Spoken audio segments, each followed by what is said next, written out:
स्वागत है दोस्तों आपका आपके चैनल काव्य रस धारा शंकर दान में। और रात की बात कार्यक्रम में मैं लेकर आया हूँ एक प्यारी सी कहानी, अपराजिता।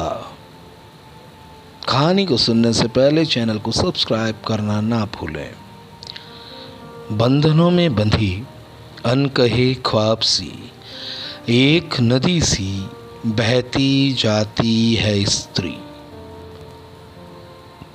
समाज में असुरक्षित, बाहर निकलते ही गड़ जाती हैं नज़रें कुछ भेड़ियों की।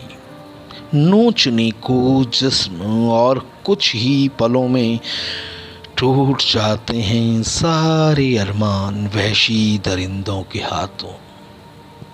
उसकी चीख कोई नहीं कर सकता अनुभव, बस दर्द दफन है उसके सीने में।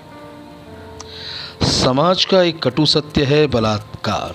शब्द को बोलते हुए भी सभ्य समाज को शर्म आती है और कुछ लोग उसे अंजाम देते हैं। उम्र भी नहीं देखी जाती, बस वासना में बलि दे दी जाती है कई मासूम जिंदगियों की। इंसाफ मिल भी जाए तो क्या फर्क पड़ता है? क्या वो जीवन उन्हें फिर से मिल पाता है? एक दिन कुछ दरिंदों ने ऐसी ही घटना को अंजाम दिया था अपराजिता के साथ। उस समय उसकी उम्र 17 वर्ष थी। जब वो कॉलेज से आ रही थी तब उसके साथ ये हादसा हुआ, पर वो टूटी नहीं और उसने लड़ी जंग उनके खिलाफ और खड़ी हुई हर उस स्त्री के साथ जो होती है शिकार उस वहशत का। आज जब अपराजिता को खबर मिली कि उसके शहर में एक ऐसी घटना घटित हुई और वो लड़की जिसकी उम्र महज 8 साल थी अस्पताल में भर्ती है, तो वो जल्द ही अस्पताल पहुंच गई और डॉक्टर से पूछा, डॉक्टर साहब क्या कंडीशन है बच्ची की? डॉक्टर ने कहा, अपराजिता जी ऐसा लगता है कि ये काम इंसान का तो नहीं हो सकता। पूरा शरीर कांप रहा है उस बच्ची का, दिमाग अस्थिर है, शरीर पर अनेकों घाव हैं, क्या क्या बताऊं मैं।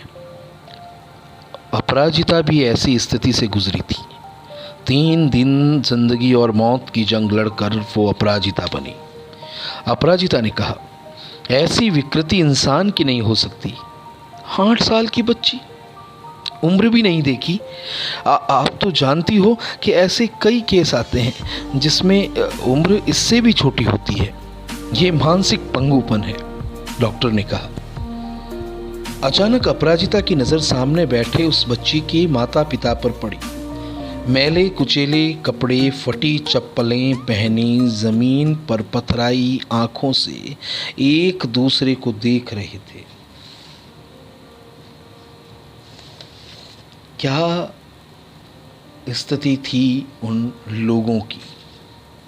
अपराजिता उनके पास जाती है और दिलासा देते हुए कहती है, आप चिंता न करें, आपकी बच्ची को कुछ नहीं होगा और उन दरिंदों को मैं सज़ा दिलाऊंगी। मैडम जी 8 साल की बच्ची थी हमारी, फूल जैसी, जगह जगह से नोच लिया और इससे भी तसल्ली ना हुई तो कांटों में फेंक दिया, मरा समझकर और भाग गए। कितनी तड़पी होगी मेरी बेटी, रोते हुए उस लड़की की माँ ने कहा।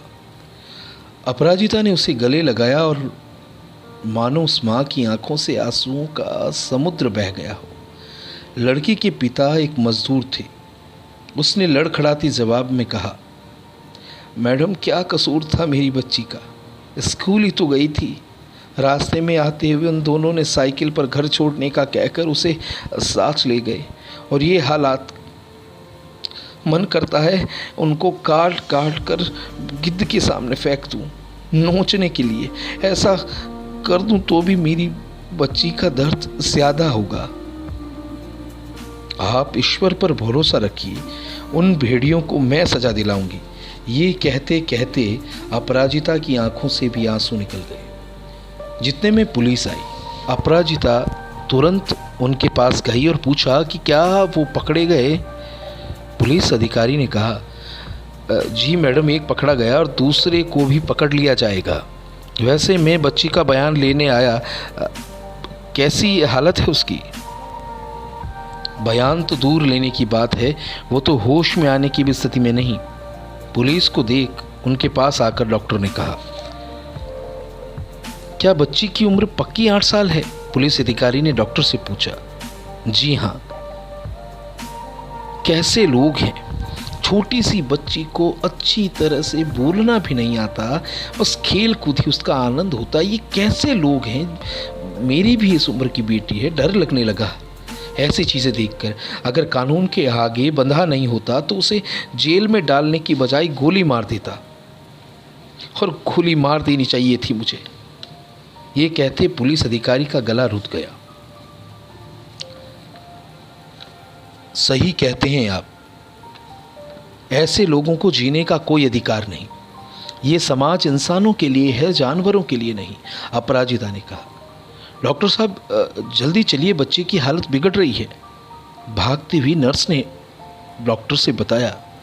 डॉक्टर भागकर अंदर जाती है। वो बच्ची कोमा में चली गई थी। सदमा इतना था कि कोमा में जाने से पहले उसकी आंखें लगातार रो रही थीं और शरीर कांप रहा था।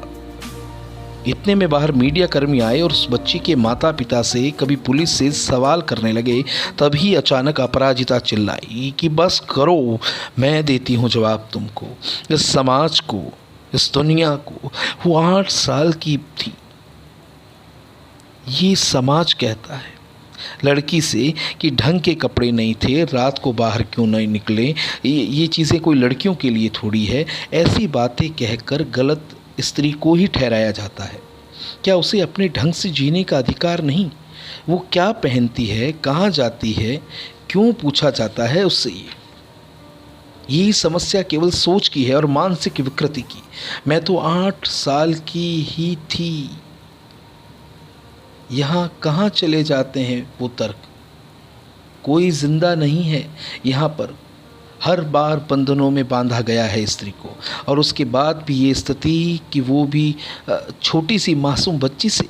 ये कहते कहते अपराजिता रोने लगी।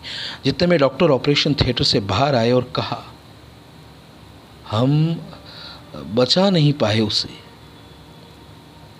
कब तक सहना पड़ेगा स्त्री को ये दर्द? कब बदलेगी सोच? कब लेंगे हम जिम्मेदारी?